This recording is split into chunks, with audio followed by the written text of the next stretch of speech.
자, 오늘 또 나온 얘기인데 청와대에서 수첩 19건이 또 39건이 또 나왔습니다. 그런데 안종범 수석이 청와대는 설마 하면서 거기다 뒀다는 거죠? 부장차장 어떻게 된 겁니까?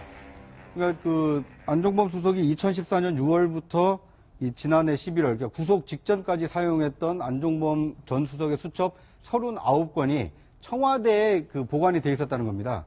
그런데 이제 청와대는 그 검찰도 압수수색에 실패했고 특검도 압수수색에 실패했기 때문에 이 수첩을 그 특검이 확보한다는 게 어려운 일이었는데, 그런데 안종범 전 수석이 이 뇌물수수 혐의가 이제 추가가 되지 않았습니까?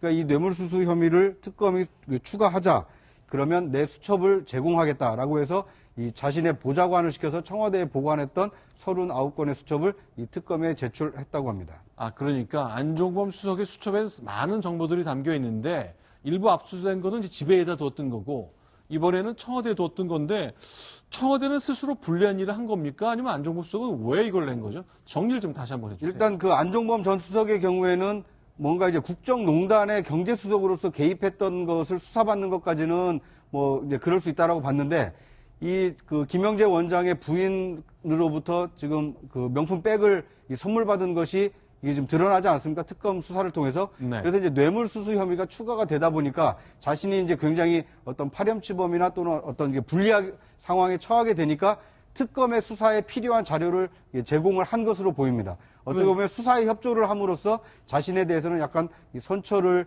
호소한 게 아닌가, 이런 추정이 가능할 것 같습니다. 예, 안종범 수석이 이제 메모하는 장면 보고 계신데, 그러니까 근데 사실 이제 부인이 명품 가방을 받았단 말이죠. 그러나 그 안에 돈다발이 들어있었다는 건 이제 자기는 몰랐고 아내가 받았지만 이번에 알았다는 설명을 내놓고 있는 거죠. 양철 변호사. 대체로 이게 사실일 수도 있고 거짓말일 수도 있잖아요. 아니 뭐 충분히 정황상으로는 네. 뭐 선물을 한두 번 줬던 것으로 보이지도 않고 앞으로도 계속해서 부인 좋아하실 일이 있을 것이라고까지 지금 구속된 박재훈 씨가 전화해서 얘기를 하지 않습니까? 네. 충분히 가능성이 있는 거고, 안 전 수석 입장에서는 저거를 받았다라고 하는 거를 모두 다 자기 책임으로 돌리는 게 싫었을 겁니다. 당연히. 왜냐하면 대가를 줬다는 게 뇌물인데 네. 저거를 받아서 준 대가가 뭐냐면 이게 해외에 같이 나갔었고, 그다음에 뭐 대통령이 해외 순방길에 같이 따라 나간 것도 있고, 국고지원금 15억가량도 연구 비용 명목으로 받았지 않습니까? 네. 그런 것들이 안전수석의 힘만으로 가능했을까? 그게 아니라 내 뒤에 있는 박근혜 대통령이 있었기 때문에 가능했고, 나는 사실은 흔한 말로 우리 갑자기 그 사람 이름이 기억이 안 나는데 누군가 그런 얘기 했었죠. 떡을 만지다 보면 떡고물에 손에 묻을 때도 있다. 내가 받은 건 떡고물 정도였다라는 정도의 얘기를 하면서 자기의 책임을 좀 덜려고 했던 거죠. 이우락 씨가 했었던. 아, 예, 이유락 씨가 했었죠. 예. 1970년대 떡을 만지다 보면 뭐 떡고물이 손에 묻을 수 있는 것 아니야. 그 얘기 때문인 것 같은데. 그래서 이건 하나 좀 더 소개를 해드려야 되겠습니다. 대통령이 생각하는 것 일부가 좀 드러나 있죠.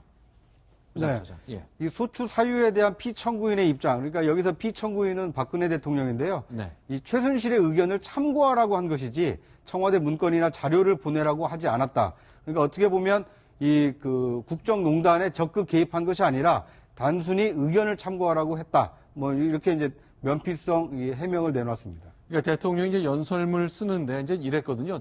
정호성 비서관 얘기를 보니까 중학교 2학년도 다 이해할 수 수준의 쉬운 문장으로 연설하고 싶었다. 그래서 뭐 이렇게 그 깊이 있는 국정에 대한 이해가 있지 않은 최순실 씨라도 의견을 낼 수 있어서 좀 물어봤다. 이 얘기죠. 그런 정도고요. 처음 사과 말씀할 때랑 계속해서 기자회견 할 때, 간담회 할 때 쭉 일관된 게 계속해서 2013년 8월 정도까지만, 그리고 연설문과 관련해서만 밖으로 내보내라고 했다. 그 이유는 지금 말씀하신 것처럼 일반적인 어떤 수준에 있는 사람들이 보기에 적합한 표현 같은 것이라 고치기 위해서다고 한 거고, 국정과 관련해서는 전혀 유출한 바가 없다고 하는데 이게 맞지가 않는 게 2013년 8월 이후에는 비서관들이 안정이 됐기 때문에 들어볼 필요가 없었다고 하는데, 사실은 정우성 전 비서관이라 이제만 안 본 건 문고리 3인방으로 불리는 비서관들은 네. 국회의원 시절부터 계속 있었던 사람들이거든요. 네. 그러니까 저 말 자체가 앞뒤가 안 맞고, 그 다음에 의견을 들어보라고 했다는 얘기는 뭘 보여주면서 의견을 들어보라고 했다는 거 아니겠습니까? 네. 그러니까 지금 헌법재판소에 낸 의견서도 법률 문서이기 때문에 네. 어떤 주장만 들어가 있어서는 안 되고 그걸 뒷받침하는 증거 같은 것들이 있어야 되는데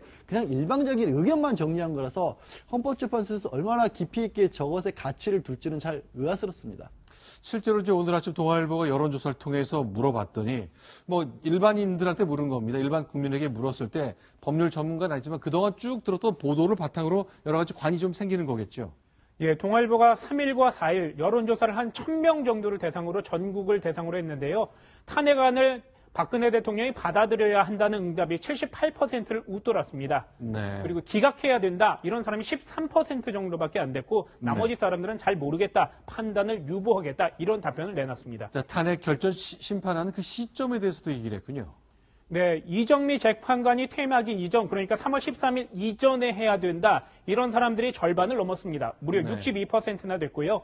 시간에 구애받지 말고 충분히 심의를 해봐야 된다. 이런 사람은 30%를 좀 못 미쳤습니다. 여기 이제 그 그래프상으로는 요만큼 해당되는 뭐 한 5%쯤 되는 분들은 탄핵이 돼야 된다고는 생각은 하지만 그래도 너무 빨리 하지 말고 충분히 심의한 후에 그런 결정을 내려야 된다. 이런 의견을 갖고 있는 것처럼 보이네요. 네, 맞습니다. 탄핵이 빨라도 문제지만 천천히 하면서 천천히 여러 가지 고찰해봐야 된다. 이런 사람들도 있기 때문에 응답이 두 개 상황에서는 약간씩 차이를 보이는 양상을 보였습니다. 알겠습니다. 대통령 관련된 심판, 탄핵 심판도 논의가 계속 이어지고 있고 또 최순실 씨 관련된 형사법정에서 이 공판 계속 이어지는 것 살펴봤습니다.